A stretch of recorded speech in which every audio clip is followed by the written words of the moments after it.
December 8, 1944.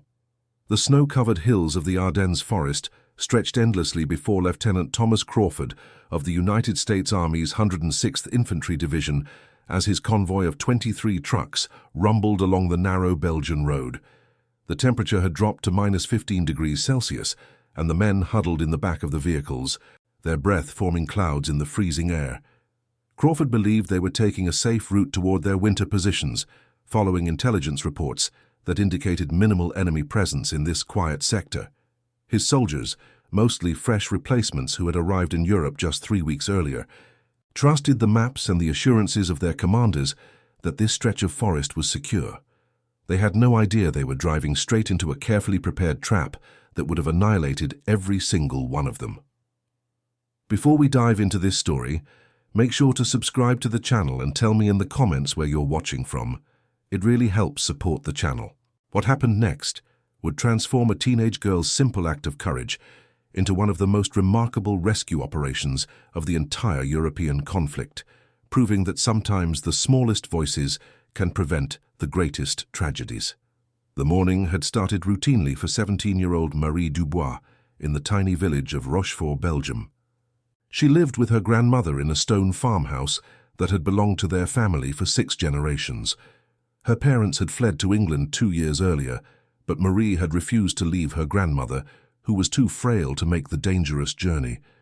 Every day followed the same pattern: wake before dawn, tend to the 3 chickens they somehow kept hidden from German patrols, fetch water from the well, and prepare what little food they had managed to save. But this morning was different. Marie had been gathering firewood in the forest when she heard voices speaking German. She froze behind a massive oak tree, her heart pounding so hard she feared they might hear it. Through the bare winter branches, she could see at least 40 soldiers from the German armed forces during the war, their white camouflage uniforms making them nearly invisible against the snow. They were positioning something along the hillside overlooking the main road, working with quiet efficiency that spoke of careful planning. Captain Wilhelm Schneider of the German military leadership at the time directed his men with hand signals, maintaining strict noise discipline. He had spent 3 days preparing this ambush site, studying the American convoy patterns, calculating the optimal killing zone. His unit had brought 6 heavy weapons and twice as many lighter arms, all positioned to create crossfire that would leave no escape route. The Americans had been using this road for supply runs for the past week, growing increasingly confident in its safety. Schneider knew that confidence would be their downfall. What he did not know was that a teenage girl was watching every move they made. Marie remained motionless for nearly 2 hours, watching the German soldiers complete their preparations. She counted 43 men, noted the positions of their equipment, observed how they carefully covered their tracks in the snow. When they finally settled into their concealed positions, she waited another 30 minutes to ensure they would not see her leave. Then, moving with painful slowness, she began backing away from the tree, each step placed with infinite care to avoid snapping branches or disturbing the snow in ways that might draw attention. The walk back to her village normally took 20 minutes. Marie made it in 15, running through the forest with a speed born of pure terror and desperate purpose. She burst into her grandmother's house gasping for breath and explained what she had seen. Her grandmother, who had lived through the first great conflict of the 20th century, understood immediately what this meant. American soldiers used that road. If they came through today, they would all perish. But how could one teenage girl and her elderly grandmother warn an entire army? The village of Rochefort had been occupied by German forces for 4 years. The local population had learned to survive through silence and invisibility, avoiding any action that might draw attention. Most families had lost someone to the occupation, either taken away for forced labor or executed for resistance activities. The penalty for helping Allied forces was immediate and severe. Everyone knew this. Everyone accepted it as the price of survival. Marie's grandmother looked at her granddaughter's frightened face and made a decision that would risk both their lives. She told Marie about the American patrol that sometimes passed through the village center, usually around midday. If they could reach those soldiers, if they could make them understand the danger, perhaps they could prevent a massacre. But they had to be careful. The Germans had informants everywhere, and even the act of speaking to American soldiers could result in execution. Lieutenant James Patterson of the United States Army's Military Intelligence Unit was conducting his routine patrol through Rochefort when he noticed the girl. She was standing near the village well, her posture stiff, her eyes fixed on his jeep with an intensity that immediately caught his attention. Patterson had been working in occupied territories long enough to recognize the signs of someone who desperately needed to communicate but was too afraid to approach directly. He signaled his driver to slow down, then called out in his limited French, asking if she knew where they might find fresh water. It was a simple pretext, a reason for them to stop and talk that would not seem suspicious to watching eyes. Marie approached the jeep, her hands trembling as she carried a bucket that provided cover for the conversation. In rapid, quiet French, she told Patterson what she had seen in the forest. Patterson's expression did not change, but his mind was racing. A convoy was scheduled to use that road in less than 3 hours. 480 men, 23 vehicles, heading straight into an ambush. He needed to verify this information, but he also needed to act immediately. He thanked Marie for the water, casually asking if she could show them the exact location on a map. She nodded, and Patterson instructed his driver to pull the jeep behind a building where they would not be visible from the main street. Marie spread Patterson's map on the hood of the jeep, her finger tracing the route she had taken that morning. She marked the ambush positions with surprising precision, describing the number of soldiers, the type of equipment they had positioned, even the white camouflage that made them nearly invisible. Patterson listened, making mental notes of every detail. Her information was too specific, too detailed to be fabricated. This girl had genuinely risked her life to bring this warning to them. What Patterson did not tell Marie was that he had received intelligence reports suggesting increased German activity in the Ardennes, but higher command had dismissed them as unlikely. The area had been quiet for weeks, and resources were stretched thin across multiple fronts. His warnings had been noted and filed away. Now, with this direct eyewitness account, he had the evidence he needed to force action. But first he had to get Marie to safety. He knew what would happen if the Germans discovered who had revealed their ambush. He offered to evacuate her and her grandmother immediately, but Marie refused. Leaving suddenly would draw attention, potentially exposing other villagers to reprisals. She had done what needed to be done. Now she would return home and pray that the Americans would believe her. Patterson watched her walk back toward her grandmother's house, this thin teenage girl in her worn winter coat, and felt a mixture of admiration and guilt. She had shown more courage in one morning than many soldiers showed in entire careers, and she was walking back into danger with nothing but hope as protection. He radioed his command post immediately. The response was skeptical. One girl's report against established intelligence assessments. However, Patterson was insistent. He had been working in this region for 8 months, and his instincts about local informants had proven reliable before. Finally, his commanding officer agreed to delay the convoy by 2 hours while they sent a reconnaissance team to verify the report. Captain David Morrison led that reconnaissance team, taking a squad of 12 men on a wide circular route that would allow them to observe the ambush site from a safe distance. Morrison had served in North Africa and Italy before being transferred to the European theatre, and he had learned to trust local intelligence sources. If this girl was right, they would see signs of German presence. If she was wrong, they would have wasted 2 hours but saved face by checking. 3 kilometers from the ambush site, Morrison's point man signaled a halt. He had spotted tracks in the snow, multiple sets, too organized to be from local civilians. Morrison deployed his men in a defensive perimeter and moved forward with his binoculars. What he saw through those lenses made his blood run cold. The German positions were exactly where Marie had described them. Morrison could make out at least 35 soldiers in their white camouflage, so perfectly positioned that he would have driven past them without noticing if he had not known exactly where to look. The ambush was designed with professional precision, covering every possible escape route, with overlapping fields of fire that would have turned the road into a death trap. Morrison backed away slowly, signaling his men to retreat with absolute silence. Once they were safely distant, he radioed his findings to command. The girl had been right about everything. More than that, she had provided intelligence that was about to save nearly 500 American lives.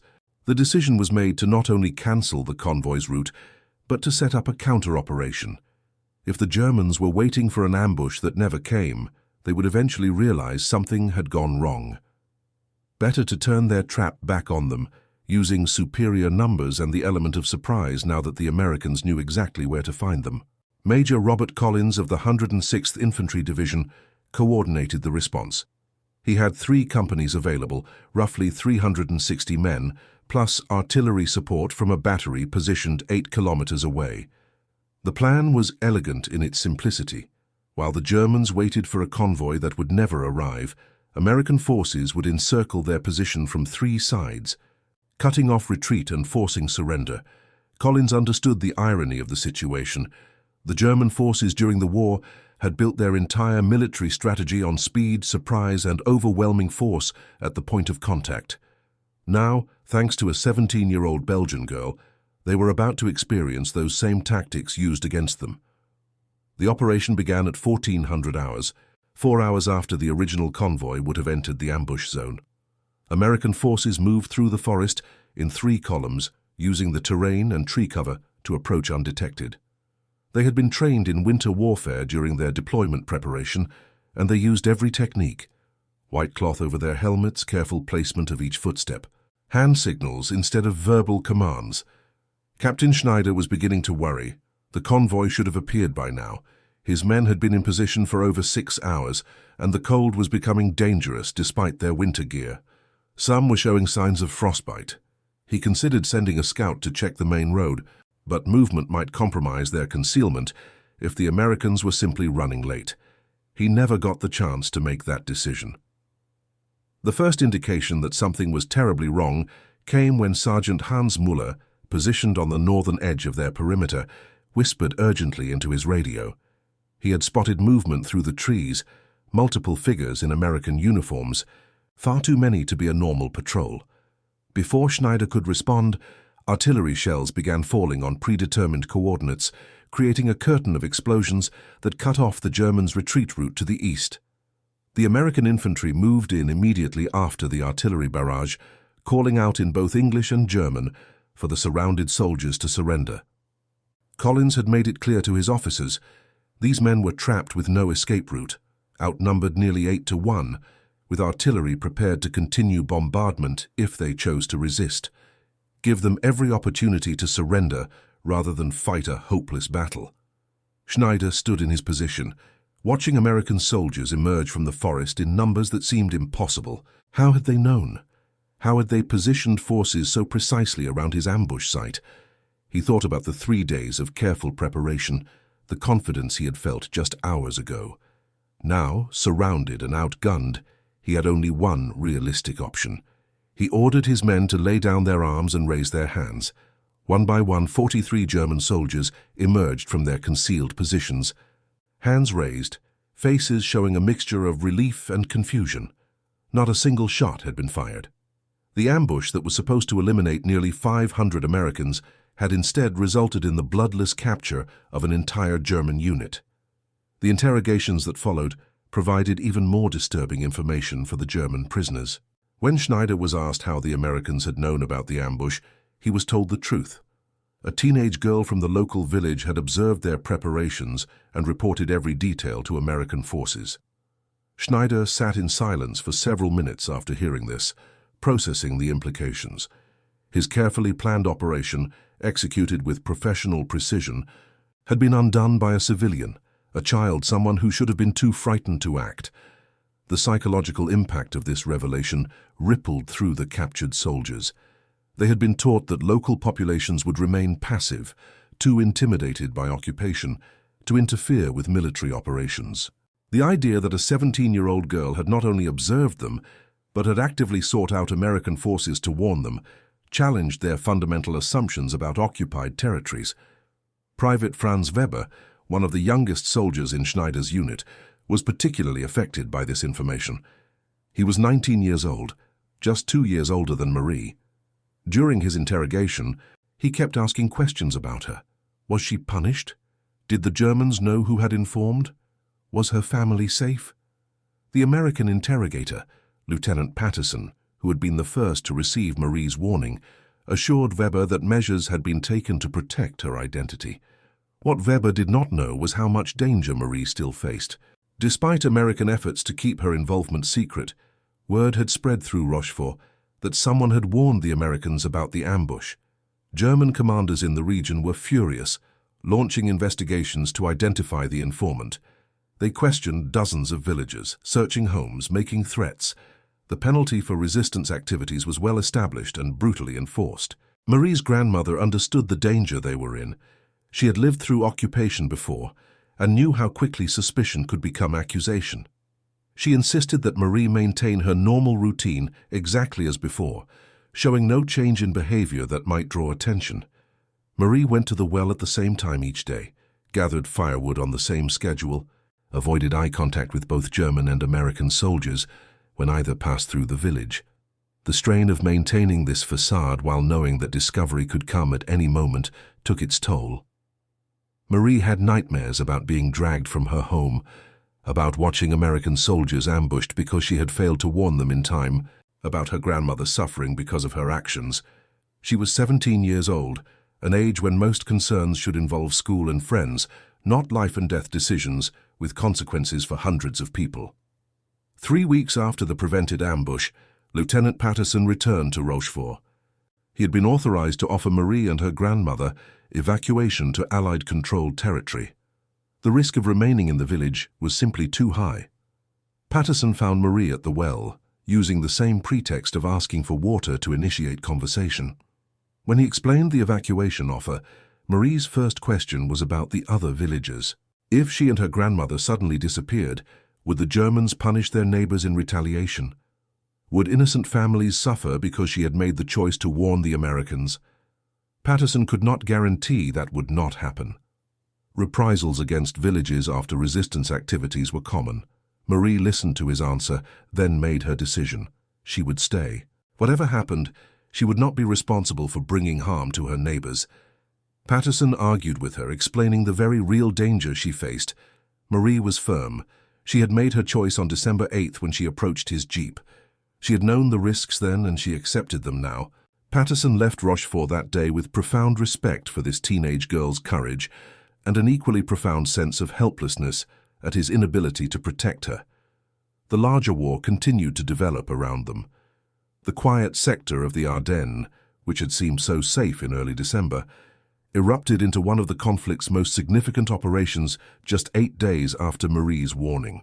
The German military launched a massive offensive through the region on December 16th, involving hundreds of thousands of soldiers and thousands of vehicles. The attack caught Allied forces by surprise, creating a dangerous bulge in the defensive lines that gave the operation its historical name.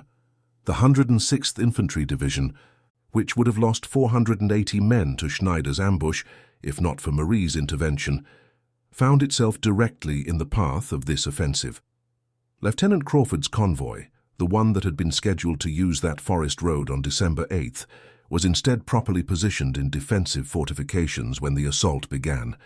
Those 480 men, alive because of one girl's courage, fought with determination during the subsequent weeks of intense combat. Many of them survived because they were not already casualties before the main offensive even began. They fought in defense of Bastogne, held critical road junctions, provided covering fire for retreating units. The ripple effects of Marie's warning extended far beyond the immediate prevention of one ambush. Those soldiers went on to participate in actions that affected the outcome of the entire campaign, creating consequences that would have been impossible to predict on that cold December morning when a teenage girl decided to risk everything. Captain Schneider spent the remainder of the conflict in a prisoner camp in England. He had time to reflect on what had happened, to think about the girl who had observed his preparations and made the decision to act. In his diary, which was preserved after the war, he wrote extensively about that December day. He expressed something unusual for a military officer, respect for an enemy civilian who had demonstrated courage beyond anything he had expected. Schneider wrote about how his training had emphasized the importance of planning, preparation, and execution. He had done everything correctly, according to his instruction. The failure had not been tactical or strategic. It had been the failure to account for human variables. for the possibility that a 17-year-old girl might possess the awareness to recognize danger, the courage to act on that recognition, and the determination to see her warning delivered despite all risks. Private Weber, the young soldier who had been so concerned about Marie's safety, was repatriated to Germany in 1946. He returned to a country devastated by conflict, where cities lay in ruins and millions struggled to rebuild their lives. He carried with him the memory of being captured without firing a shot, of learning that a teenage girl had been responsible for preventing what would have been his first combat engagement. That memory shaped his perspective on warfare and resistance in ways that influenced the rest of his life. Weber eventually became a teacher in Hamburg, specializing in history. He taught his students about the war, but always emphasized the human elements, the small decisions made by ordinary people that had extraordinary consequences. He never forgot Marie Dubois, though he never knew if she had survived the war. The memory of her courage became a central theme in his teaching.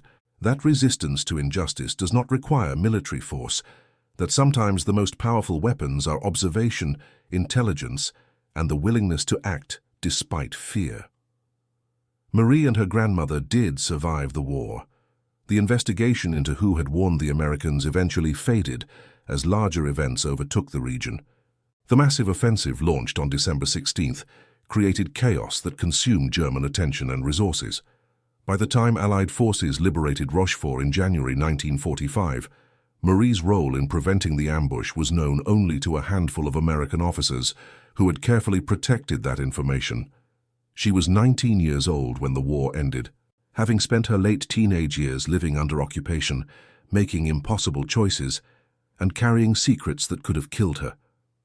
When her parents finally returned from England in the summer of 1945, they found their daughter physically unchanged, but fundamentally transformed by her experiences. Marie was quiet about what she had done, deflecting questions and praise with the modest observation that she had simply done what needed to be done. It was not until 1958, 13 years after the war's end, that Marie's story became public. Lieutenant Patterson, now a civilian journalist, wrote an article about unrecognized heroes of the war. He had maintained contact with several of the soldiers whose lives Marie had saved, and he felt their story deserved to be told. He contacted Marie, now married with 3 children, and asked permission to write about that December morning. Marie was reluctant. She had built a quiet life teaching at the local school in Rochefort, raising her family in the same stone farmhouse where she had lived during the occupation. She did not see herself as a hero, just someone who had made a choice in a moment of crisis. But Patterson was insistent. 480 men had gone on to live full lives because of her actions. They had children, grandchildren, careers, contributions to their communities. The ripple effects of her courage extended through generations. When the article was published, Marie received letters from across America. Veterans of the 106th Infantry Division wrote to thank her, some sending photographs of their families, wanting her to see the direct results of her warning. One letter came from Thomas Crawford, who had been the lieutenant leading the convoy that December morning. He wrote about how he had not known about the ambush until weeks later, how he had learned that he and his men had been scheduled to drive straight into a trap. Crawford described lying in a foxhole during the subsequent offensive, cold and frightened and exhausted, and finding comfort in the knowledge that at least he was alive to experience those feelings. He wrote about the children he had raised, the career he had built, the 43 years of life he had lived since that war ended. He wanted Marie to know that all of it, every moment, existed, because a 17-year-old girl had seen something wrong and refused to remain silent. The formal recognition came in 1961, when the United States government awarded Marie the Medal of Freedom, the highest civilian honor. The ceremony took place in Washington, and 23 veterans of that prevented ambush attended, ranging in age from their late 30s to their 50s. They stood as Marie received the medal, these men who had served in uniform, honoring the teenage girl who had saved their lives while wearing nothing more protective than a worn winter coat. In her acceptance speech, Marie spoke briefly about courage and choice. She said that she had been terrified that December morning, watching German soldiers prepare their trap, knowing that people would face harm if she did nothing. But she had also been terrified of what might happen if she tried to help. Fear, she said, was not the absence of courage. Courage was acting despite fear, making the choice to do what was right, even when every instinct screamed to stay safe and silent. She dedicated the medal to her grandmother, who had passed away in 1956. It had been her grandmother's strength that gave her the confidence to approach that American jeep. Her grandmother's wisdom that had protected them both in the dangerous weeks that followed. Without that support, Marie said, she might never have found the courage to act. The mathematical reality of Marie's impact was staggering when calculated in full. 480 soldiers directly saved from the ambush. But those men went on to have families. By 1961, those 480 men had collectively fathered over 700 children. Those children would go on to have their own families, creating thousands of descendants who owed their existence to a decision made in one moment of crisis. Beyond direct descendants, there were the professional and community contributions. Those soldiers became teachers, doctors, engineers, farmers, business people. They built homes, created jobs, served in their communities. 1 became a state senator, 3 became physicians, 12 became teachers, 2 started businesses that employed hundreds of people. The economic and social impact rippled outward in ways impossible to fully quantify. Captain Schneider, who had planned the ambush with such careful precision, lived until 1978. In his later years, he corresponded with several of the soldiers he would have ambushed that day. These letters were remarkable documents, showing how former enemies could find common ground in shared humanity. Schneider wrote about how his military training had emphasized tactical excellence, but had failed to prepare him for the psychological realities of warfare. That enemies were human beings with families and futures, that civilians caught in conflicts faced impossible choices with profound courage. He never met Marie Dubois, though he expressed the wish to do so in his letters. He wanted to tell her that her actions had haunted him in the best possible way, forcing him to reconsider his understanding of courage, duty, and moral responsibility. His capture on December 8, 1944, had been the most humiliating moment of his military career. It had also been, he wrote, the moment that saved his soul, because it had shown him that there were values more important than tactical victory. Marie continued teaching in Rochefort for 32 years, retiring in 1977. Her students knew her as a patient, thoughtful teacher who emphasized critical thinking and moral courage. She never spoke about her wartime experience in class unless specifically asked, preferring to focus on the broader lessons of history rather than her personal role.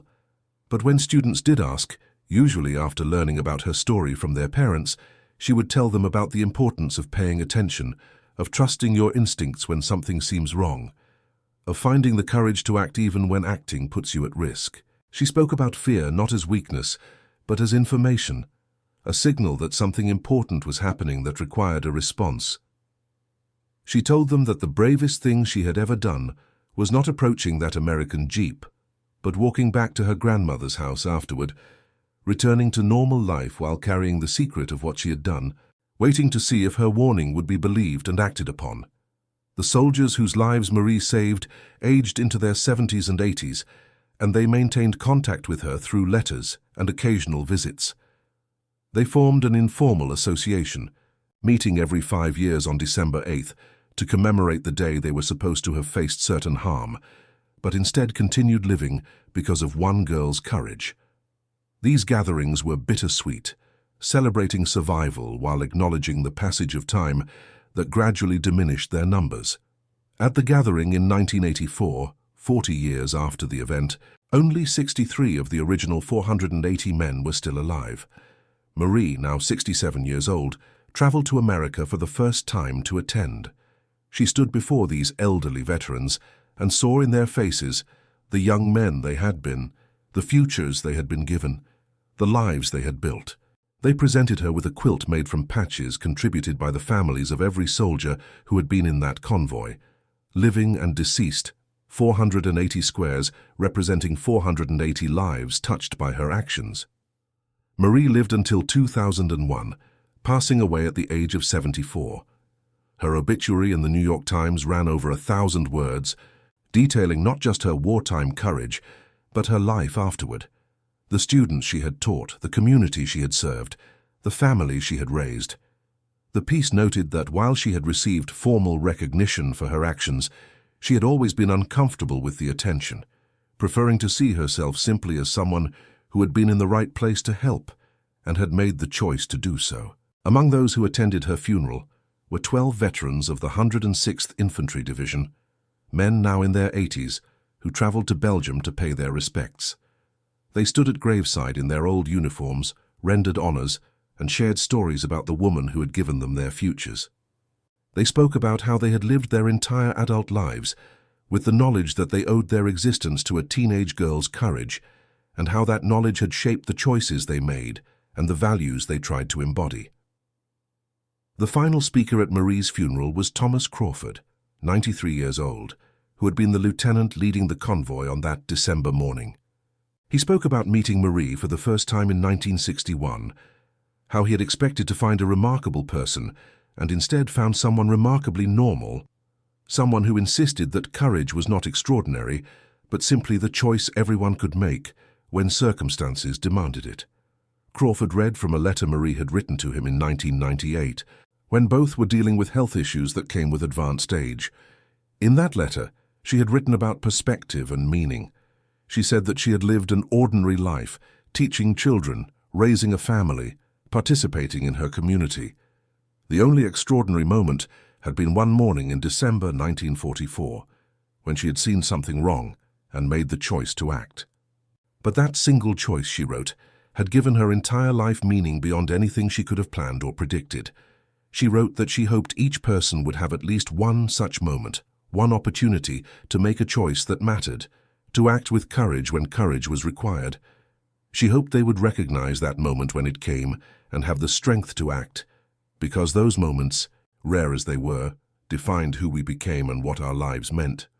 Crawford finished reading and looked out at the assembled mourners, many of them descendants of the soldiers Marie had saved, living proof of her impact.